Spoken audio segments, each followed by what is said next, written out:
भगवद गीता अध्याय 2 सांख्य योग श्लोक 7-8 कार्पण्य दोषो बहत स्वभाव पृच्छामि त्वां धर्म सम्मूढ़चेता यच्छ्रे स्यान्निश्चितं ब्रूहि तन्मे शिष्यस्तेह शाधि मात्वा प्रपन्नम न हि प्रपश्यामि ममाप्नुद्यात् यच्छोक मुच्छो षण्मिन्द्रियाणाम् अवाप्य भूमावस्पत्नमृद्ध राज्यं सुराणांपि चाधिपत्यम।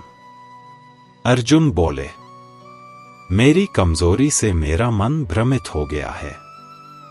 मैं आपसे पूछता हूं, मेरे लिए क्या श्रेयस्कर है, कृपया बताइए। मैं अब आपका शिष्य हूं, मुझे उपदेश दीजिए, क्योंकि मैं आपके शरण में आया हूं। मैं ऐसा कोई उपाय नहीं देख पा रहा हूं जो मेरे इस शोक को दूर कर सके। चाहे मुझे इस पृथ्वी का निष्कंटक समृद्ध राज्य मिल जाए या मैं देवताओं का भी स्वामी बना दिया जाऊं, फिर भी मेरा दुख नहीं मिट सकता। अर्जुन अब पूरी तरह से टूट चुके हैं। शुरुआत में वो बहस कर रहे थे, मैं नहीं लड़ सकता, ये मेरे अपने लोग हैं। लेकिन अब उन्होंने हथियार छोड़ दिए हैं और खुद को श्री कृष्ण के चरणों में समर्पित कर दिया है।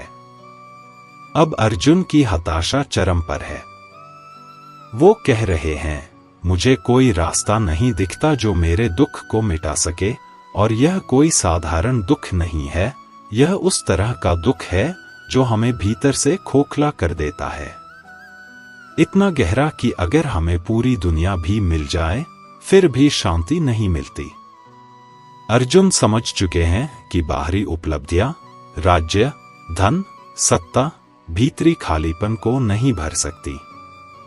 अब उनके शब्दों में गहराई है, क्योंकि अब वो सिर्फ बहाना नहीं बना रहे, अब वो सच्चे समाधान की तलाश में हैं। यह वो क्षण है जब अहंकार गिरता है और आत्मज्ञान की शुरुआत होती है। अब अर्जुन एक योद्धा नहीं, एक शिष्य है। अब वो सीखने को तैयार हैं। कभी कभी जीवन में हम भी ऐसे मोड़ पर पहुंचते हैं जब सारे तर्क, गुस्सा, डर और बहाने बेकार लगते हैं, और फिर हम कहते हैं, अब आप बताइए क्या करना सही है। यह आत्मसमर्पण है।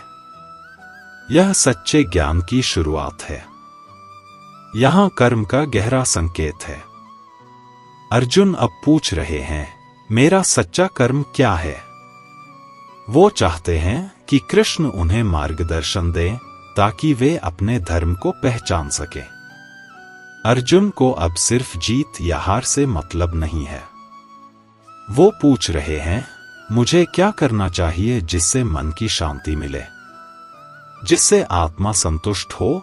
कर्म का अर्थ अब सिर्फ युद्ध करना नहीं, बल्कि सही कारण से, सही समझ के साथ युद्ध करना है।